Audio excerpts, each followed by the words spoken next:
Praise the lord. దేవుని నామానికి మహిమ కలుగును గాక. ఈరోజు వాక్యంలో నుంచి కొన్ని మాటలను నేర్చుకుందాం. పరిశుద్ధ గ్రంథం నుంచి కీర్తనల గ్రంథము 113వ అధ్యాయము 7, 8, 9 వచనాలని చదువుకుందాం. ప్రధానులతో తన ప్రజల ప్రధానులతో వారిని కూర్చుండబెట్టుటకై ఆయన నేల నుండి దరిద్రులను లేవనెత్తువాడు, పెంట కుప్ప మీద నుండి బీదలను పైకెత్తువాడు. ఆయన సంతులేని దానిని ఇల్లాలుగాను కుమారుల సంతోషము గల తల్లిగాను చేయును. యెహోవాను స్తుతించుడి. ఈరోజు వాక్య ధ్యానాంశము, అసాధ్యమైన వాటిని సుసాధ్యము చేయగల సమర్థుడు మన యేసయ్య. దేవుడు అసాధ్యమైన వాటిని సుసాధ్యము చేయగలవాడు. కొన్నిసార్లు మనం అనుకుంటూ ఉంటాం, మన జీవితంలో ఈ కార్యము జరగదు, ఈ విషయంలో దేవుడు నాకు కార్యం జరగదు, చెయ్యడు అని అనుకుంటూ ఉంటాం. కానీ దేవునికి అసాధ్యమైనదంటూ ఏదీ లేదు. ఆయనకి సమస్తమును సాధ్యమే. నమ్ముటడి వలనైతే నమ్మువానికి సమస్తమును సాధ్యమని దేవుడు చెప్తున్నాడు.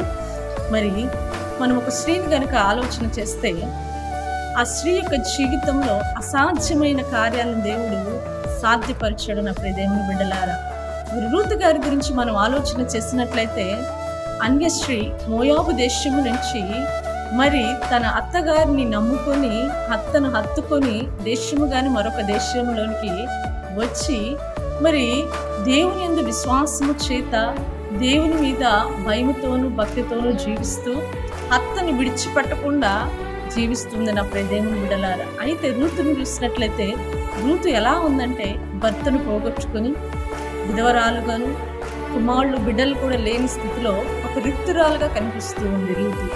అయితే అయినా సరే దేవుడు ఆమెని చూస్తూనే ఉన్నాడు.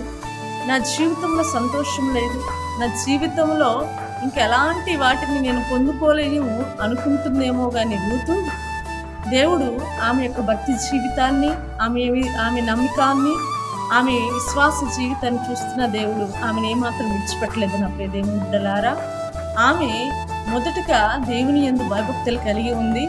అలాగే ఆ యొక్క దేశంలో ఒక పొలములో పలికి ఏరుకోవటానికి వెళ్ళినప్పుడు కూడా చురుకుగా పనిచేస్తూ ఉంది. అలాగే అక్కడ యజమానుడి దగ్గర నమ్మకత్వంగా ఉంటూ ఉంది. అనేక మంది చేత మంచి సాక్ష్యాన్ని పొందుకుంది.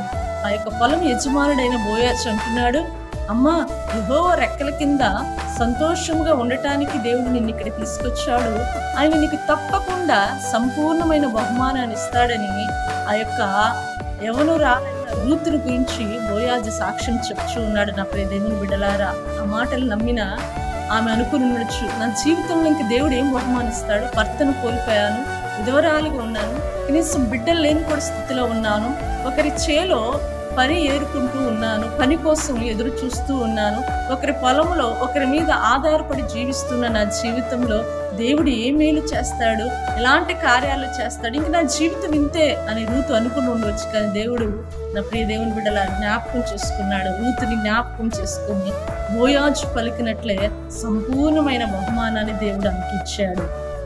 ఏం బహుమానం అంటే, ఏ యజమానుడి కింద ఆయన దయను సంపాదించుకోవటానికి, ఆయన దయ మీద ఆధారపడి ఆ యొక్క ఆహార ధాన్యాల కోసం ఎదురు చూస్తుందో అదే యజమానుడికి దేవుడు భార్యని చేశాడు. అదే యజమానుడి యొక్క ఆ చేలో పనివారు ఆమె వచ్చినప్పుడు లేచి, అమ్మా యజమానురాలా అని పిలవండొచ్చు. నా ప్రియ దేవుని బిడ్డలారా, దేవుడు నిజంగా ఏదైనా చేయగల సమర్థుడు. కుమారులు లేని దాన్ని, సంతులేని దాన్ని కుమారులు గల తల్లిగాను చేశాడు.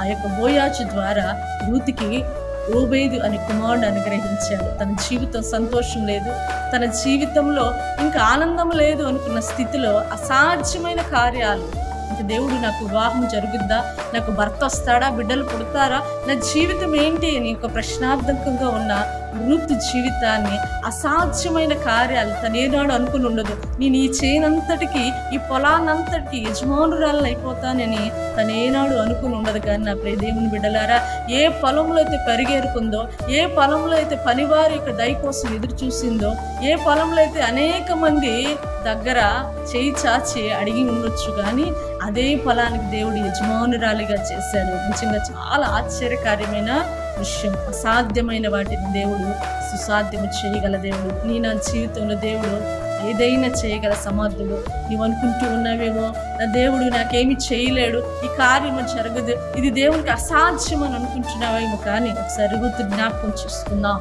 దేవుడు అసాధ్యమైన కార్యాలు రూతు జీవితంలో సుసాధ్యపరిచాడు. ఆమె ఊహించిన దానికంటే అధికమైన దీవెనల చేత దేవుడు నింపాడు. కాబట్టి మాటలు మించిన ప్రతి ఒక్కరు కూడా దేవుని మీద ఆధారపడదాం. ఆయన దగ్గర నుంచి ఆశ్చర్య కార్యాలు పొందుకుందాం. Praise the lord.